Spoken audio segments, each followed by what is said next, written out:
Ya, jadi kalau, sebetulnya hobi itu dan kaitannya juga biasanya, yang kebanyakan hobinya adalah olahraga ya, memang kita investasinya di kesehatan, Mbak Ola. Ya.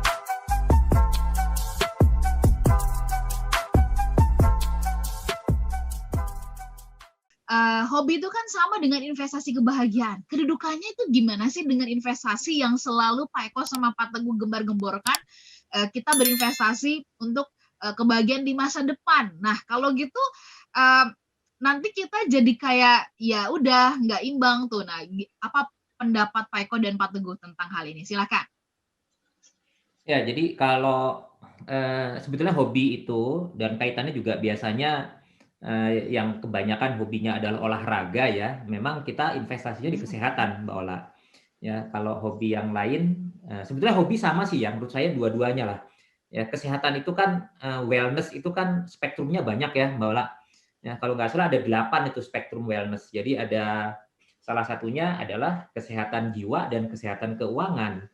Ya, jadi dua-duanya kalau menurut saya harus seimbang karena kita ngumpul-ngumpulin rencana-rencanain investasi supaya nanti bisa terpenuhi ya, tapi kemudian kita sakit kan juga tidak ada manfaatnya juga gitu ya. Ya, Jadi ya. menurut saya segala sesuatu tuh harus seimbang dan jangan berlebihan.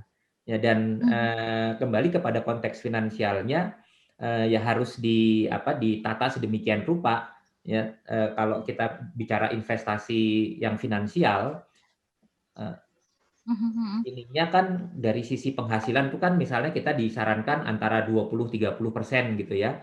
Kalau penghasilannya makin tinggi, mungkin investasi untuk dari sisi, finansialnya bisa lebih 50%. Tapi kan itu sebetulnya juga bukan untuk menumpuk-numpuk kekayaan, tetapi Oke. itu untuk dipersiapkan memenuhi kebutuhan-kebutuhan masa depan.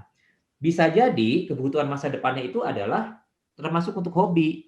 Ya, jadi kayak Iya. saya dulu, tahu karena saya hobi golf juga dan memang, relatif tidak murah juga. Jadi persiapan pensiun saya ketika saya bicara tentang, bagaimana, mempersiapkan untuk pensiun, maka hobi itu masuk di dalam, pengeluaran yang memang harus disiapkan.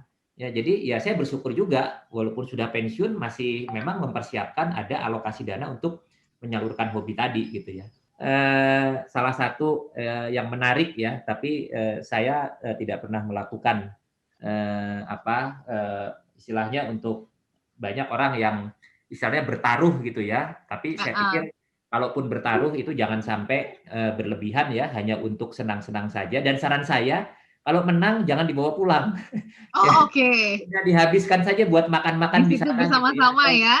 iya, Oke. buat membiayai hobinya, ya, Hobi. karena itu, Oke. ragu-ragu itu nanti ya Iya, kalau iya. untuk makan keluarga gitu ya. Iya, betul, betul, betul.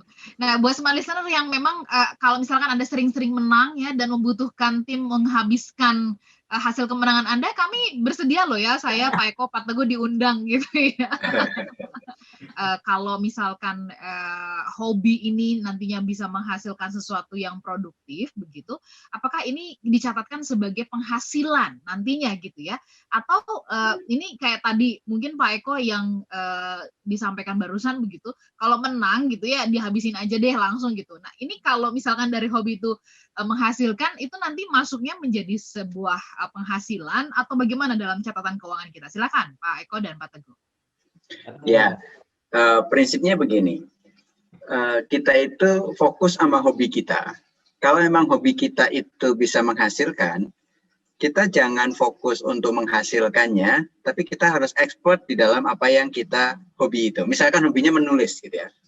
Ya fokus saja contribute. Biasanya rezekinya akan ikut tuh, gitu kan.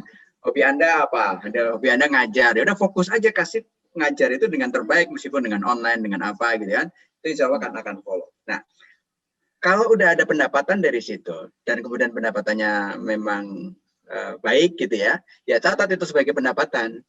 Catat itu sebagai pendapatan dan nanti alokasinya masuk ke budget pengeluarannya kemana, gitu kan. Bisa juga hobi yang Anda bisa menghasilkan itu kemudian untuk membiayai hobinya sendiri seperti yang disampaikan sama Pak Eko tadi. Kalau Pak Eko tadi jangan bawa pulang itu lebih ke karena keraguan akan pendapatan itu baik apa nggak baik sih sebetulnya ya. Tapi Halal kalau atau ibannya gitu ya. Ya, tapi kalau hobi itu menulis, kemudian menulis itu Anda diapresiasi, Anda dapat honor dari menulisnya, Anda dapat apa sih namanya royalti dari menulisnya, Anda punya hobi mengajar, kemudian dapat itu jadikan sebagai pendapatan. Mungkin bisa jadi awalnya jadi pendapatan sampingan, tapi jangan-jangan menjadi pendapatan yang utama karena Anda fokus dan memberikan kontribusi yang terbaik, memberikan servis yang terbaik, dan memberikan value added buat orang lain sehingga bisa menghasilkan dari hobi Anda itu luar biasa dan catat sebagai pendapatan. Oke, Pak Eko sama Pak Teguh kan juga banyak nih smart listener yang punya hobinya tuh traveling ya. Saya masih ingat banget ya kalau misalkan ada pameran berbagai tempat wisata itu banjir banget, bahkan sampai mungkin ada yang minta bantuan joki-joki lah gitu ya untuk ngantri-ngantrinya itu untuk bisa dapetin harga-harga yang spesial. Apakah kita bisa nih dengan cara cicil tadi tuh ya, bayarnya ntar belakangan, jalan-jalannya sekarang, karena kan juga banyak penawaran yang seperti itu. Mungkin Pak Teguh sama Pak Eko bisa memberikan catatan khusus mengenai hal ini supaya ini nggak mengganggu keuangan di kemudian hari begitu. Ya Pak Ola. Yang jelas, Pak Teguh silakan. Ya, kalau untuk jalan-jalan sangat tidak rekomen untuk utang. Nyicilnya adalah nyicil sekarang untuk berangkat ketika uangnya ada. Karena apa? Happy, seneng-senengnya ketika kita jalan-jalan itu cuma paling seminggu, 2 minggu, atau bahkan cuma 3 hari gitu kan. Tapi nyicilnya masa sampai setahun atau bahkan 2 tahun gitu. Itu kan sakit banget gitu. Nyicilnya itu menyakitkan. Dan itu juga biasanya dengan biaya yang tinggi ya, bunga-bunga yang tinggi segala macam. Sehingga itu bisa tidak direkomendasikan untuk mencicil untuk hobi. Tapi ada juga teman saya, dia hobinya traveling, dan hobinya traveling itu backpacker. Sekarang apa juga, dia bukan sekarang, sebelum adanya pandemi, dia jadi punya semacam jasa untuk guide. Dan itu sekali dia berangkat, dia hobi untuk jalan-jalan ke tempat-tempat yang eksotis, yang benar-benar backpacker, tapi ada 20 orang yang ikut dia yang akhirnya dia handle dan dia bisa pendapatan besar dari situ. Jadi menyalurkan hobinya dengan jalan-jalan yang backpacker itu, dia happy di situ, ada orang lain yang bayarin dia juga, bahkan dia profit dari situ. Itu kan keren. Dia bikin tulisan, kemudian dibukukan, itu laku juga gitu. Jadi memang ada hal-hal yang memang ada orang yang memang punya talenta ya, yang sehingga talenta itu bisa menghasilkan. Oke, nanti lain waktu kita perlu membahas ini nih soal memanfaatkan talenta yang kita miliki untuk bisa menjadi penghasilan yang produktif ya. Mungkin nanti tema-tema berikutnya kita bahas.